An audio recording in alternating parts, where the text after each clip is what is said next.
And we are live. Hello, and oh, coughing on the first second of the stream. Hello and welcome, everyone. It's time for another episode of IT Career in Australia channel. And tonight's topic is debugging difficult conversation to unlock growth in your IT career. So thank you so much for finding some time for joining us today. Please don't forget to introduce yourselves in the comments. Let us know what you do and join our conversation. It's not that difficult conversation, but make sure to join our conversation with your questions and comments, or at least say hi so we know that you're here, because it's nice if you say hi and it means that you're listening. So I'm Jana Martins. I'm currently working in IT consultancy, so I'm passionate about learning more about IT industry and always eager to share my new findings with you on this YouTube channel.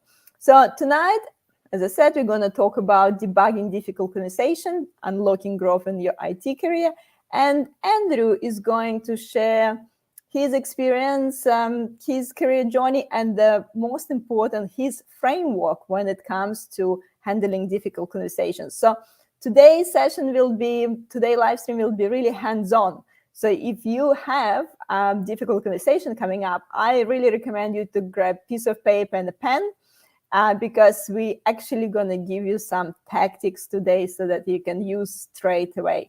So it's not just a discussion, it's almost like a little workshop tonight. So before I'll pass it over to Andrew to introduce himself, just want to quickly remind you that we're streaming live on LinkedIn, Facebook, YouTube. As usual, if you missed the stream, no worries, you can always watch the replay by subscribing to my YouTube channel, IT Career in Australia. And I go live there every Wednesday, 5:30 p.m. Melbourne time, with various experts from my network talking about various topics around job search, in and outs of IT industry, and career progressions and transition in Australia, obviously. And if you want to make sure you never miss a new show, make sure to join the meetup group as well. And we also have a in-person event in Melbourne this Saturday. So I'm sure I might see you in real life as well. So please make sure to ask as many questions as you want, but please stay on the topic. And that's probably enough of me. Thank you, Yamin, for saying hi. Thank you, Andrew, for sharing. Looking forward to tips and tricks. Thank you, guys, for saying hi in the comments. And I'm passing on to Andrew to introduce himself, please. Thank you. Yeah, getting together in person sounds pretty strange, doesn't it? It's not something we do often enough anymore. Thank you for having me, Jana. For those of you who don't know me, I'm Andrew. I've been in the software industry my entire career. I started off as a software dev, but then moved into leadership pretty early on. And one of the things I realized in my career when I kind of looked back on it was a lot of the transitional moments, the pivotal moments of my career were related to difficult conversations. And that's kind of why I wanted to talk about this evening. It's something that I'm really passionate about, because it's in this area that we don't talk about enough in our industry, which is the core skills, the people skills, the soft skills. We focus a lot on being great technologists, being great domain experts, but we don't focus on that kind of stuff as much as we should, which is also why I started the business I'm in, which is training people on those skills. That's what Tech Leaders Launchpad does. Yeah, I guess this is your timeline right here. Exactly. 20 years of coding. It is, yeah. So, 20 years of being paid to code. I've been coding for a lot longer than that. I started coding when I was about 8 years old. My dad taught me to code, and it's stuck with me since. So it's probably pushing 30 years of actually writing code, but only being paid for 20. Yep. And now you get paid for, teaching people. Yeah, exactly. It's funny how, the stuff that I learned the hard way. Like I was a terrible leader early on in my career. I was a terrible people person in general early on in my career. And I kind of learned all of these skills the hard way by practicing, trying, making mistakes. And, my mission now is to make sure other people don't have to learn the hard way like I did. It took me 20 years to be the people person that I am today. I don't want it to take other people 20 years. I want it to take them, a year to learn everything that I've learned the hard way. Yeah, definitely. Guys, I know that you're watching and you didn't say hi, so please be a people person and say hi in the comments. And also, the first question I want to ask everyone who's listening: what are the difficult conversations you had in your life, or maybe is one coming up soon? I don't know, what would be the examples? So if you have some sort of examples. And look, conversation with your wife counts as well, so you can put it in the comments too. So whatever the difficult conversations you have, if you can, please put it in the comments, some examples. That would be a great start, so we can start talking about some examples. Make sure a good way. Yeah. A good way to think if it's a difficult conversation is if there's high stakes or high emotions associated with it. Like, is the outcome of the conversation going to be really impactful for you or the other person, or is it going to result in really high emotions for you or the other person? That's a great way of judging if it's a difficult conversation. Yeah, I like both definitions, that emotional feeling that you really just don't want to do it. Exactly. Yeah. That kind of feeling like that you get in the pit of your stomach when you see one of these things on the horizon and you just want to avoid it. Like that's the instinct you've got, is to just walk the other way because you just know it's gonna be tough. Like even if it goes well, it's gonna be tough while you're doing it. So guys, while you're thinking and putting in the comments, Andrew, the next question for you. We're talking about the difficult conversations today and, unlocking your growth in the career. What are the links, I guess, between, talking about difficult conversations and career progressions? Yeah, exactly. We just talked about it a second ago. It's high impact, high stakes. If you think about the things that happen in your career that are these pivotal moments, those times when you get an opportunity that you weren't expecting, or you have to tell your boss something that they don't want to know, or you've got to talk to somebody who you're a little bit afraid of, all of these things are just the glue that holds a career together. And if you avoid these things, then you're never going to be in a situation where you're progressing your career. You're growing your career. If you stay within your comfort zone your entire career, you're never going to take advantage of these opportunities in front of you. So difficult conversations in your career are these things that have high impact associated with them. Yeah, so let's see the comments. James saying hi, Yamin saying hi. So Min has some examples for us. When you disagree with your manager in the methodology she used in specific user research and ideation, or when you disagree with your manager of certain methodology used in UX design. Yeah, you got perfect. really specific examples. Yeah, specific is great because you can see straight away here that there's high emotions. Like people tend to be ideological about methodology. Like you must do things this way, you must do things that way, and so they tie a lot of their emotions and their sense of self into those things. But there's also high stakes associated with that because what if your boss takes it the wrong way? So Yeah. all of these things are difficult conversations. And James has example, how to handle a conversation with this subordinate who is combative and just doesn't listen because he thinks he knows better. I'm sure we've all had those people. There's a model later, James, with that I'm going to take you all through. That should hopefully help you with that. And I think here's, guys, so please keep commenting if you have some personal examples. But I think this is a list of some of the, common difficult conversations that everyone had in their career. So, Andrew, do you want to talk a little bit about any specific situations?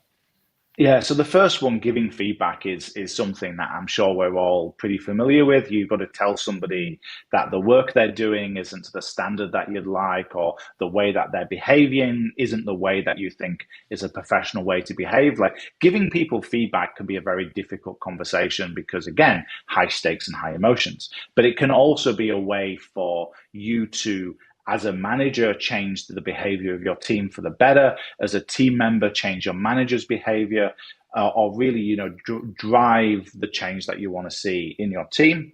And so it's really, really important. And I'm not going to go through all of these, but another example is asking for promotions. If you just barrel into that conversation without really sitting back, thinking about it, planning for it, then you don't have the right mindset and preparation to really deal with it. So, that's what we're talking about here, is all of these conversations have something at their core that is the same. They have the high stakes, high emotions, which means there's got to be a way of approaching them that is pretty similar, whether we're giving somebody feedback, asking for promotions, or trying to influence somebody to change their behavior. Andrew, before we dive into how to actually dealing with those situations, what about you? What do you think was the most difficult conversation in your life? So I can tell you a story from my first ever leadership job. So I had the misfortune of getting into leadership really early. By the time I was 24 years old, I had a team of 10 people. And I don't say that to go, wow, isn't Andrew awesome because he had a big team? Because do you know what? I was really bad. I was a bad leader, really bad leader. And the mistakes that I made still kind of haunt me to this day. When you just think back on something you did a decade and a half ago and you get the shivers, like I get that all the time thinking about it. But there was one situation where I avoided a difficult conversation. I hired somebody to the team, and I hired the prototypical, smart jerk. This person was an excellent engineer, but just did not fit with the team at all. And my senior engineer came to me and she said, Andrew, this person is not the right fit. He's a bad hire. He's just not going to be the person you need. And if you don't get rid of them, I'm going to leave. And I said to her, don't worry, I'll sort it out. I'll sort it out. I get it. I get it. And then just completely bailed on having that conversation again and again and again, to the point where my senior engineer, she ended up quitting. And so not only had I hired somebody that wasn't the right fit, I'd lost somebody who was the right fit. And this is what can happen when you have a difficult conversation or don't have it, is it really changes what you're able to do, and it really kind of impacts your team. In this situation, I lost the trust of a lot of people in my team by not having that difficult conversation. I just broke their trust deeply. It took me a long time to repair from that because I didn't even realize what I'd done wrong in the beginning. I think she had the courage to have a difficult conversation because she told you that she's gonna quit if you exactly. Because a lot of people just would wait and quit. Exactly. And there's one thing which I think is really important with this stuff is trust and building trust with people, because it's a lot easier to have difficult conversations if you have trust with the person. And that's again a perfect example, because I had a high level of trust with her, which meant she was willing to have this with me and felt able to easily have the difficult conversation. But because this new person was new, I hadn't built a lot of trust with them yet. And so the barrier for me to have that conversation was much higher. Do you think it could be any situation when it's a good strategy to avoid the conversation? No, never. Like the thing is, this narrative goes on in our mind, which is if I ignore it, it'll go away. And it never happens. The best case scenario is that things stay the same. The worst case scenario is things get even worse. That we often end up with these relationship dynamics with people where things just fester and get worse and worse and worse. And that's because we don't tackle the difficult conversations. We ignore them. And so I think, the only time I can possibly think of is if somebody is leaving the company the day afterwards. And then you've got to ask Yes. yourself, you've got to ask yourself if it's worth it. But even then, like what I would say to you as an individual is this is a perfect opportunity for you to practice and get better. Because it doesn't matter if you stuff it up because the person's leaving tomorrow anyway.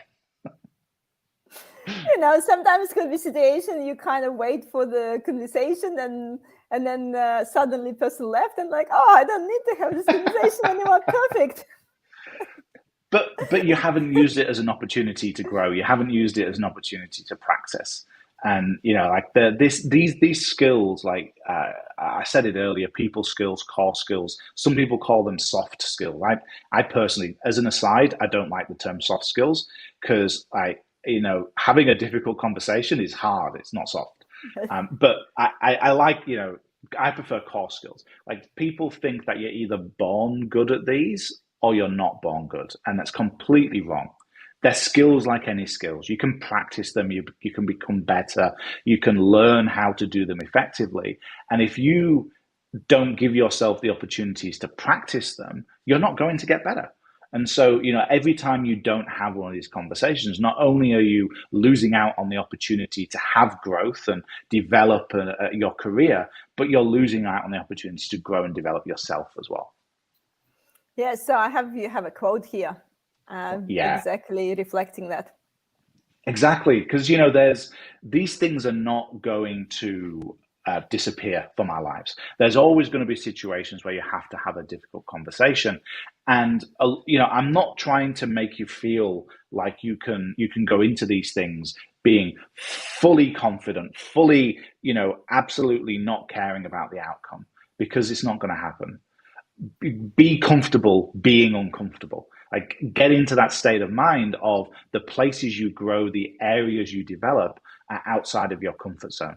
And if you stay in your comfort zone, you don't grow and you don't develop. There's few comments coming in, mean saying yes, even though sometimes the stake is high, we still need to be courageous and practice it, otherwise it doesn't go anywhere. And exactly. James asking, what happens when you have the conversation with the combative employee and nothing changes? Yeah, then you have another difficulty. So there's two ways to look at this. There's one way which is, you can either ascribe to the idea of ultimate ownership of the relationships around you, and you can decide that you own those relationships and they're yours to decide whether or not they're productive relationships or not. That is a mindset that's useful, but can lead you to knocking your head against a brick wall constantly. The other side of the spectrum is believing that the universe happens to you and you don't have any control over it. Both extremes are wrong. Living somewhere in the middle is a more healthy place to be. I would encourage people to live more on the side of believing that they can control the universe than the universe just happens to them. But you don't want to be the extreme of that. Because if you're the extreme, then you're just going to be unhappy all the time because you're just going to want to control everything. Yep, for sure. So I think, Andrew, let's get into your actual framework, how to handle difficult conversations. So I think maybe let's grab the example that Min is giving us. For example, and you guys, if you still have any examples, please feel free to put it in the comments. But maybe go with this example. The difficult conversation is about when you disagree with your manager on a certain methodology she's using for UX design. Yep. So good to me. Let's take it as a conversation we want to have. We disagree with our manager. We don't know how to approach it. So here we go. So let's start with your framework. Yeah, so this is a worksheet that you can take away and use. If you don't know me, if you've not seen me do these types of things before, I like to take a very practical approach to this kind of stuff. I'm a software engineer by trade, by training, and that's just the way my brain works. And so, when I like to tackle people problems, I like to try and rationalize them as much as possible. Now, I know you still need to have empathy for people. An individual is an individual, but that doesn't mean there can't be a process behind how we approach it. And so the process and the model that I got for tackling difficult conversations, I put into this worksheet, which you can take away and use. It's a 3-page PDF that takes you through a series of questions to ask yourself. And those questions do various things depending on the page that you're in. So scan that QR code, get that in front of you. We're going to be using it as we go through this example of disagreeing with your manager about the methodology for UX design. Okay, so where do we start? Sure. So the first page and the first couple of questions on the worksheet are about logistics. They're about where, the what and the who you should be having the difficult conversations. So the first question, what? What is the conversation going to be about? Describe it as neutrally as you can. What we're trying to do with this question is to make you think about this as objectively as possible. Again, these difficult conversations have high stakes and high emotions. So I want to try and help you get over some of those emotions first by describing it neutrally and objectively. So our example, in our UX methodology example. Perfect. So in that example, you would want to say, we have a disagreement about the approach to take. You would not say something such as, my idea is better than hers. Because that's not neutral, that's not objective, that's subjective. The way that I would suggest you to think about this is imagine that there was a camera filming you. What can the camera see? The camera can't see the thoughts in your mind. The camera can only see the actions that you take. And so by using that camera lens idea, you can describe it objectively rather than subjectively. Yeah, so the what is about that there is a disagreement, and obviously Correct. the who. I think in this situation, we know pretty obvious. Yeah. Although a slight different way you could think about that is there somebody else that should be involved in it? If you've got a disagreement about a methodology, maybe you want to have somebody else involved in that who's an expert. Maybe you don't. The general rule with difficult conversations are the fewer people, the better. Because the more people you have in it, the more likely somebody is going to want to save face. And if you've got a room of 10 people are more likely to want to save face and pretend and try and protect their everybody's impression of them rather than the actual idea that you're discussing. So the general rule is as few people as possible. Generally one-on-one, but there are exceptions where you can have somebody else involved. Yeah, makes sense. And like UX design, I always think it's such a subjective thing in a way.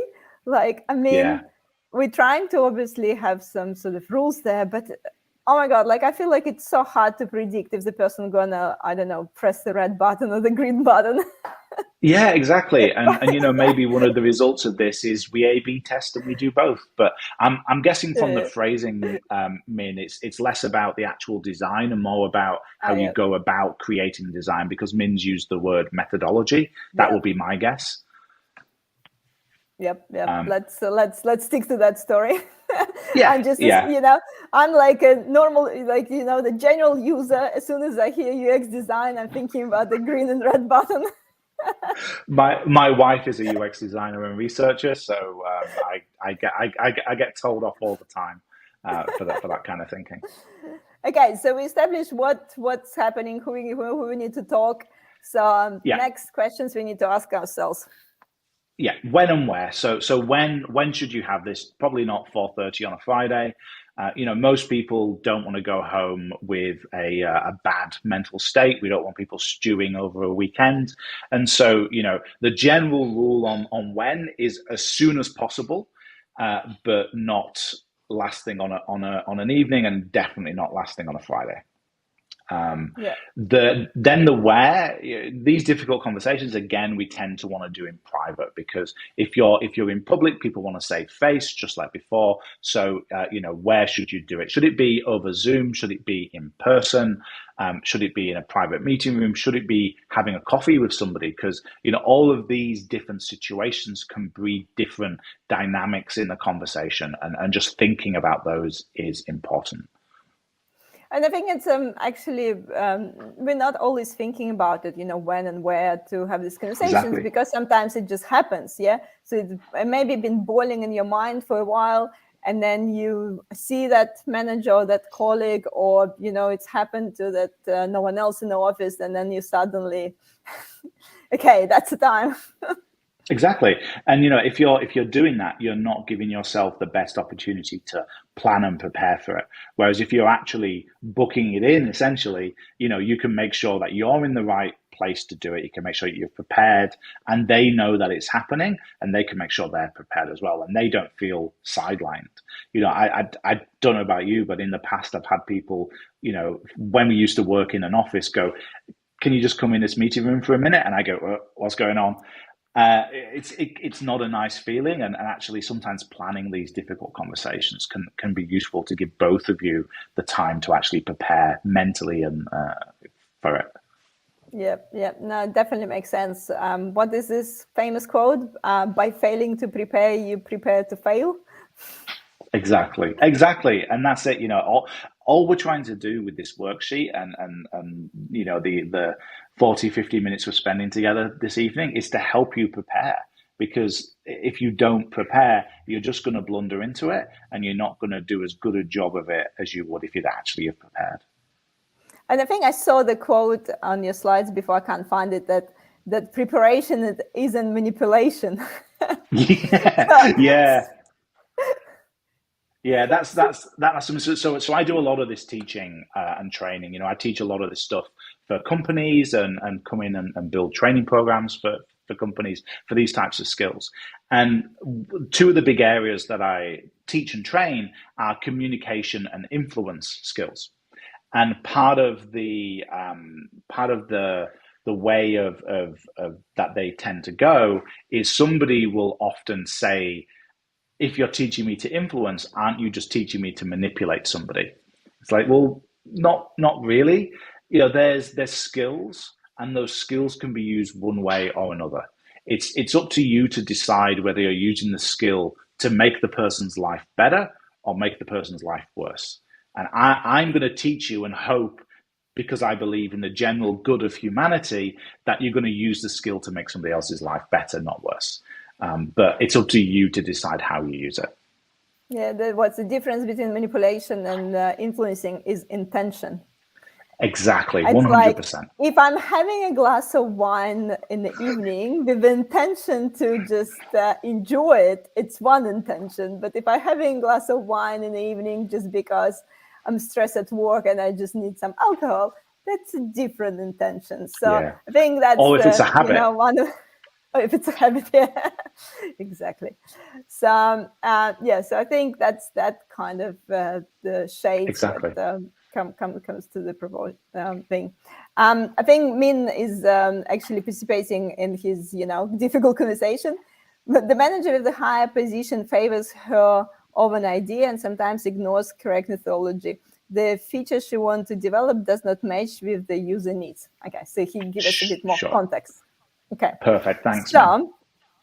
So, okay. So what we're doing next? So we decided we're not talking at 4:30 on Friday. So we try to book the time. We try to do it like 101. I think in this Exactly. situation, yeah. Okay. Then, so what we're doing next? Then we've got to think about mindset. So, often we fail to have these conversations because we just chicken out of them, for want of a better phrase. We just bail. We don't want to do it. And so the first section of mindset is trying to get you in a place where you're actually going to do it, to get over your fear, to gain the courage, to get over the imposter syndrome, to actually have this conversation with a person. And the way that I want you to do that is to really deeply think about why it's in your own best interests to have this conversation with the person.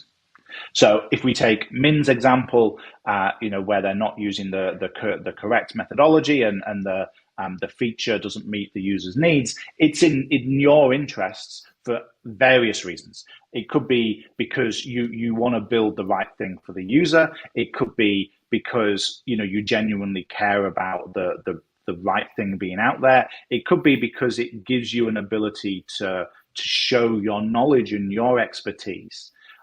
There's lots of reasons why it could be in your interest to have this difficult conversation. It could be because you get frustrated by the boss not doing it, and having this conversation means you're going to be less frustrated. So you can easily come up with quite a number of these things of why is it in your best interest to help you get over that fear and imposter syndrome to actually do it in the first place. Then that can sound a little bit selfish. So the second question is to kind of turn the lens around and look at the other person. Why is it in their best interests for you to have this difficult conversation? What is going to be better in their lives after you've done this? So again, in Min's example, it could be because the manager is being measured on this feature being successful for the user. And if you genuinely believe that what your idea has a better output for the user and the manager's being measured on that, then of course it's in their best interest. It could be because, again, you keep arguing with them constantly and they want you to stop arguing with them, and so this will stop you arguing with them. It could be because maybe they've got a gap in their knowledge. Sometimes people get into managerial positions not because they're really good at the job. It happens, and so maybe you're filling in a gap in their knowledge. So again, lots of things you can come up with as to why it's in their best interest. These two questions together should help you start not to fear the conversation. Yeah, set their intentions right from the beginning. Exactly. Yeah. Exactly. Okay. So, and then winding it out a little bit, why is it in the best interest of the team? Or in this case, maybe why is it in the best interest of the user to have this difficult conversation? Just widening the net out and thinking about it a bit wider. Then lastly, in mindset, what will happen if I don't have this difficult conversation? This one is really trying to add a little bit of fear and motivation back. If you don't have this difficult conversation, Min, you're going to keep butting heads with the manager. The user isn't going to get what they need from it. And you're going to feel frustrated about the fact that you're not building the thing you think you should be building, and the users aren't getting the best user experience. So these are all about trying to get you to just do it in the first place. Yep, and set all the intentions and think through the different, scenarios. Okay, so we set the scene, we prepare our mindset, and the last step is actual preparation. Exactly, preparation. So often again we barrel into these things without thinking. So sitting back and going, how do I actually think about this? How do I plan? How do I prepare? What data and evidence can I gather? But also what opinions can I gather? Because like we said earlier, and Jana, you hit the nail on the head, some of these decisions are subjective, not objective. And it's really important for us to know the difference between those two, which is why I have very specifically separated data and opinions, because you need to know which one it is you're arguing about. If there is data that feeds into your decision, then know that it's data.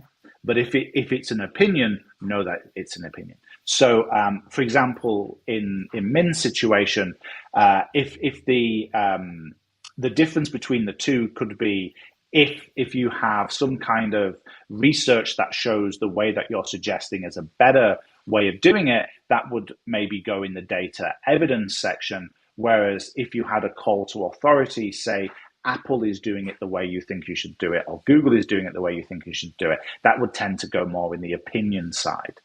Because both of these are valid, but you don't want to be arguing about an opinion as if it's a fact, because you can be pulled up on that and not have a leg to stand on. What happens if you don't have any data? So sometimes the discussions are purely subjective. They just are.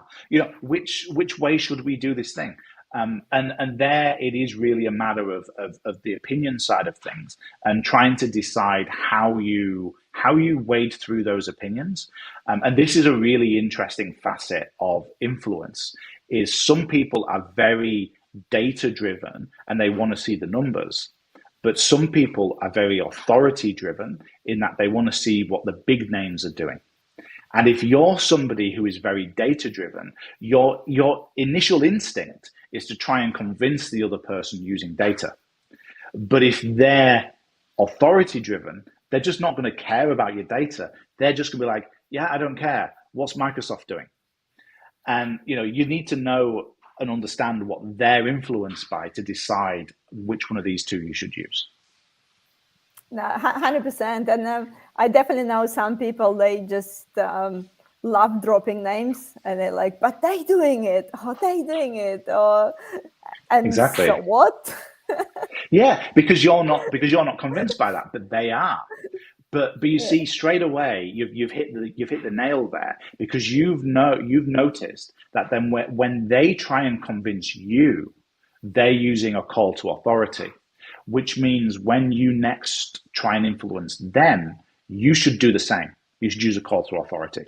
Like the easy way to tell how somebody is best influenced is to look at how they try and influence you and then turn it back on them. That's a great technique. You just, then go back to all of them and say, you see what Microsoft doing? Exactly. And Microsoft might be the one company out of the 10 that's doing it that way, but it's going to work. But that's enough. It's enough data, yeah. Exactly. And this is back to that thing we kind of said earlier of the difference between influence and manipulation. Because, what I said then, 9 out of 10 are doing it the other way. 1 out of 10 is doing it the way you want to do it, and yet you're trying to convince the person to do it the 1 out of 10 way. This is the difference between influence and manipulation. If you genuinely believe that the reason why that 1 out of 10 is doing it, why you want to do it the same way as the 1 out of 10, is because their business more closely models yours, that's influence, not manipulation. It's all to do with the intent behind why you want to do it, and this is back to the questions. Why is it in their best interest? Remember that question. If you can't answer that question, chances are you're trying to manipulate somebody, not influence them. And you just wanted to do it your way, just for the sake of it. Exactly. If you cannot look yourself in the mirror and say, I am doing this to make them better, you probably shouldn't be doing it. Yeah, definitely. Min is saying, I think it's for Mindset Beat that exactly so helpful for the introvert like me to take the initiative and yeah. and think about all the scenarios. Okay, so data or opinions. So probably good exercise is to watch the person you're going to have that difficult conversation with and explore, are they data driven or they opinion driven, or what they exactly. I guess value the most, so that you can use I guess the similar arguments. Exactly. 100%. And next I guess last step. Yeah, last step is objections and ways the conversation could go awry. So this is where you get to put your planning hat on, your empathy hat, and your kind of emotional intelligence hat of trying to go, well, what does my model of this person say when I put this in front of them? What do I think they will object to? This is quite a helpful thing of trying to think through the objections that they can raise before they've raised them, before you've even had the conversation with them, and then think through how you can overcome those objections. Because if you're trying to think on your feet in the moment, especially as an introvert, it can be quite difficult. So planning this beforehand is useful. And then the way conversations could go awry, this could be, maybe it could be something like in Min's example, the manager says something you weren't expecting, such as, oh, well, I've already presented to the board that this is the way we're going to do it. I was like, okay. in that case, it's kind of time to give up at that point because you're not going to win. But trying to think through those things in advance and the ways the conversation could go will mean that in the moment when you're having it, you're more prepared to actually handle the situation rather than just having to think on your feet. Makes sense. And people using those objection handling all the time in sales trainings and stuff like that. Yeah. So it's a really common technique. But I mean, if you never, I guess, worked in sales or like a customer facing roles, you not always kind of think about these things. But every salesperson have a list of objections they're going through. Like if you go to, I don't know, any website, big company website, they even have that list of objections usually as the frequently asked questions. What is that? What of this? It's a list of objections right here. Like they thought it through. They gathered all the possible scenarios of what the potential customer can say. So it's all there. But if you think about Yeah. If you think about sales, they're the ultimate difficult conversation because 9 times out of 10, the person doesn't want to be sold to. And so, they're really difficult conversations, and all of the techniques here can apply there. I like this idea of taking techniques from sales and kind of using them for good because they're really powerful. They work. How can we use them in a way that isn't trying to sell somebody something they don't want? 100%. And the thing is, they think they don't want it. Sure, exactly. Yeah. They think they don't want it. So, Wasim is saying, demonstrate that one product is solving problems that a competitor can't, and there are resources behind it. I think that was towards the data, and when we were talking about actually governing the data. Isn't it all sales versus the role have to perform at work? I think Hemant is kind of saying what I said, which is like a lot of the stuff we have to do in our day-to-day jobs is kind of sales. Convincing somebody to use a particular framework or particular methodology is kind of sales. If you're interviewing, you're kind of selling yourself if you're the interviewee, but you're also kind of selling the company if you're the interviewer. A lot of these sales techniques apply in many different facets of our day-to-day jobs. Every hour conversations at the end of the day, sales. We just don't call it this way. When you're trying to convince your kids to eat the dinner, you're trying to sell them dinner. So. Yeah, exactly. Yeah, it's true. It's true. Dating is sales. You're selling yourself. You're selling the idea of a life with you. Yeah, it's all, unicorns in the beginning. We all know.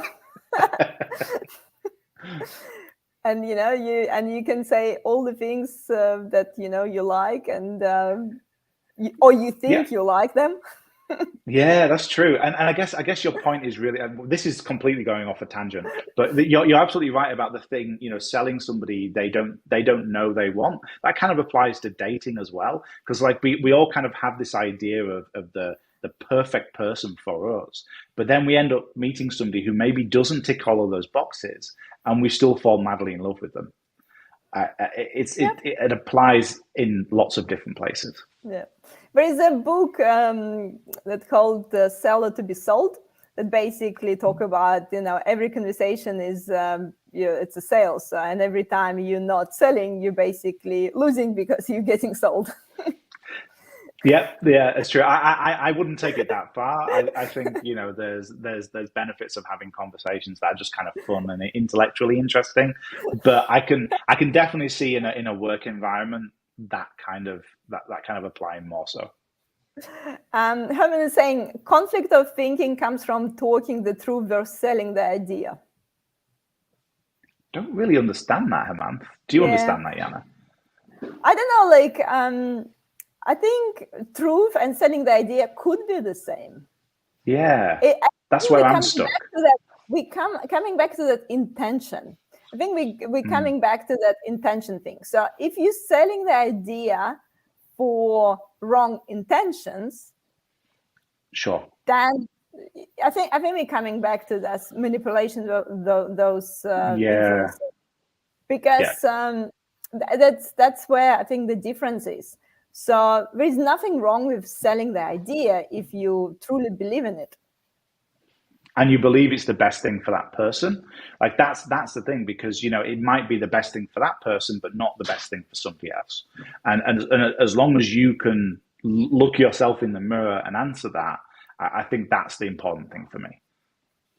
And I think that's why we're coming back to this part of that worksheet that you shared. That not this one, sorry, this one. Why is it the best Yeah, interest of the other exactly. person to have this difficult conversation? So I think it's about, like, it's not me versus that manager that using the different methodology. It's more about, okay, so why it's important for me to have this, like, to tell this manager what I think, and what sort of result we can achieve by doing that. Yeah, and the question after that, why is it in the best interest of the team, or why is it in the best interest of the user? Because it's not about you winning. It's about what's in the best interest of everybody involved.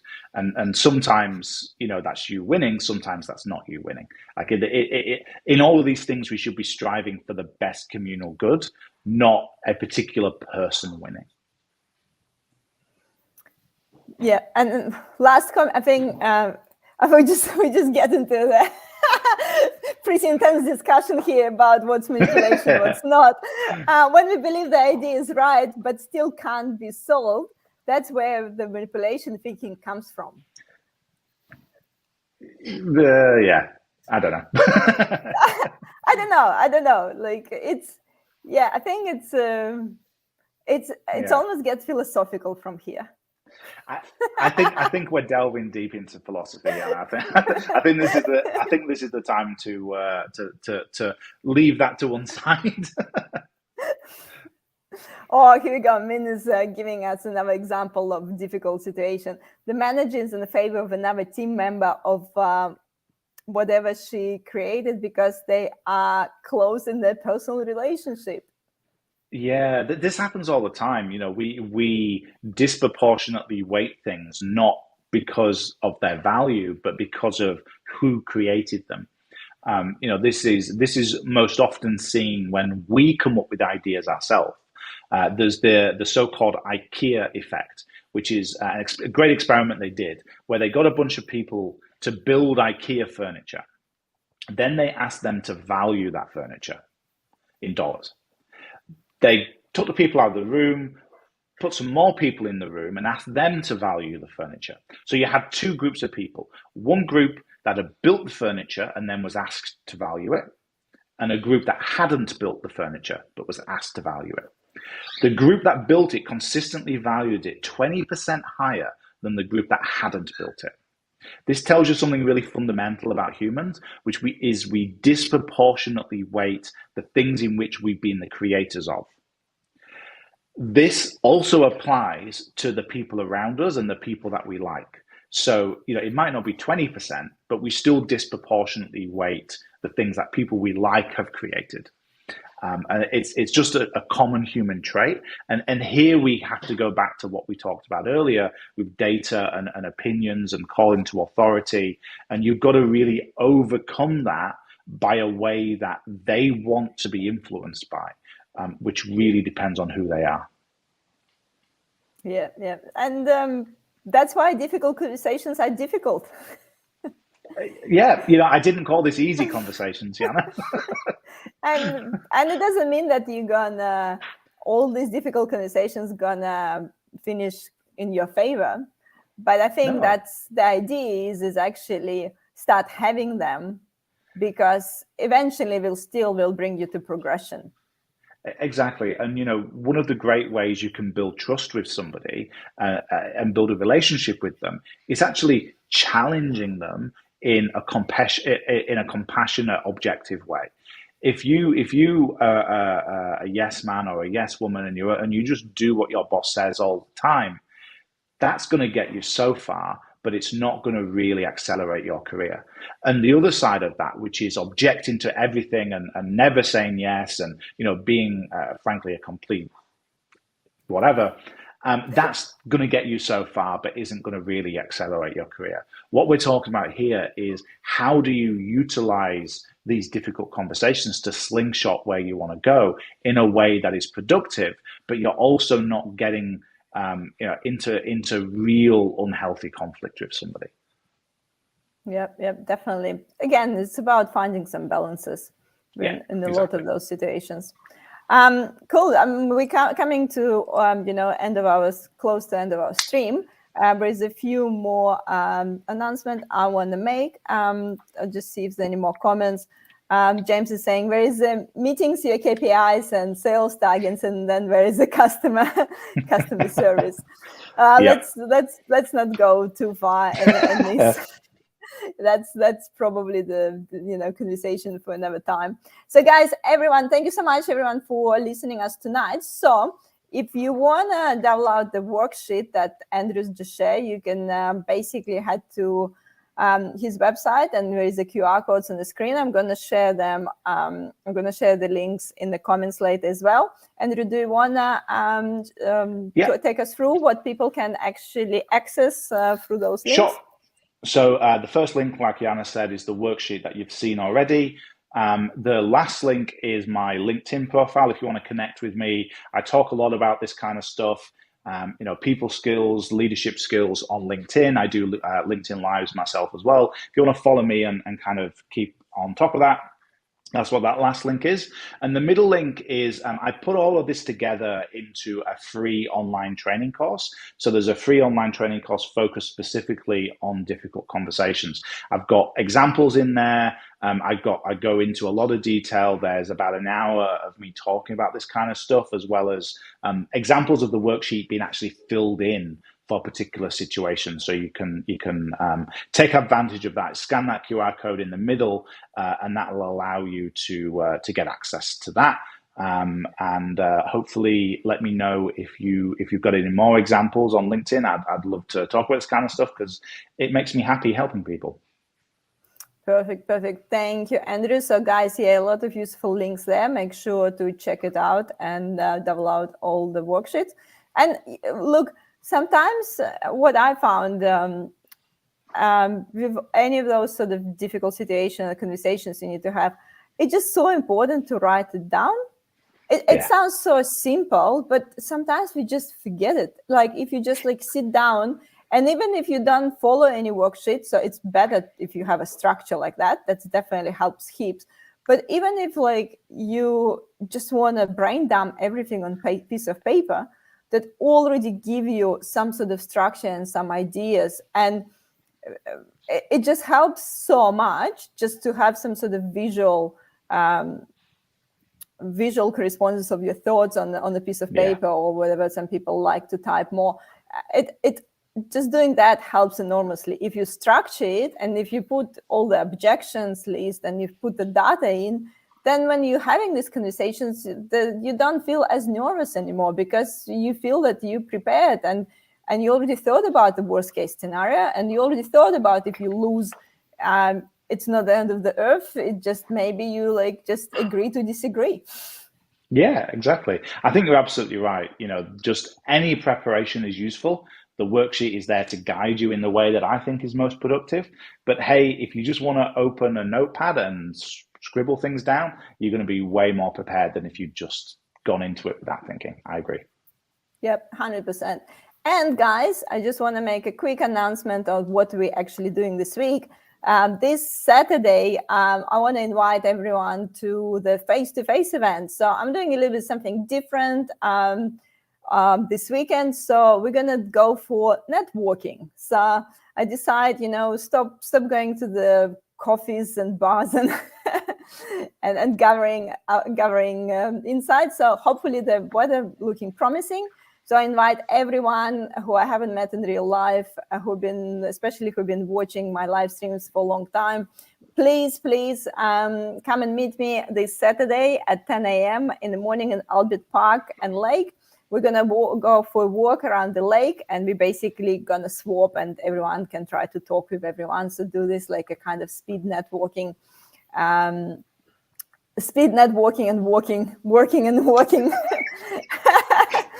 Events probably go for like hour and a half or so. So please join me. You can register on my meetup group or just drop me a message.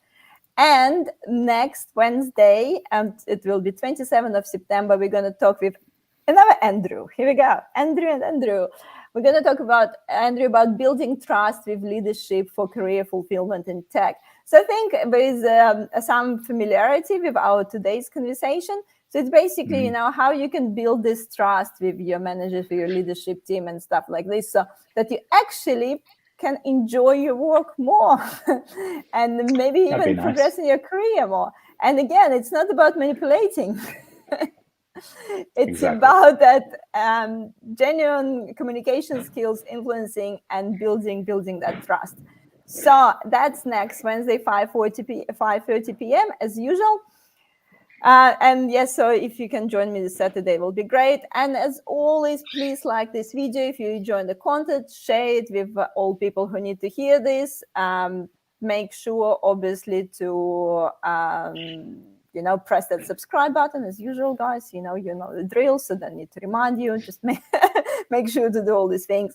I mean, saying thanks, Andrew, for sharing, and big encouragement in your 4W sheet to start the conversation. Thanks, Jana, for really engaging hosting. Thank you, Min, so much for joining us. Thank you, everyone, for joining us. And Andrew, just to put you on the spot, to finish this stream, please share with us your favorite inspirational quote. Oh, that's a really good question. You caught me out last time, so this time I came prepared. This time I came prepared.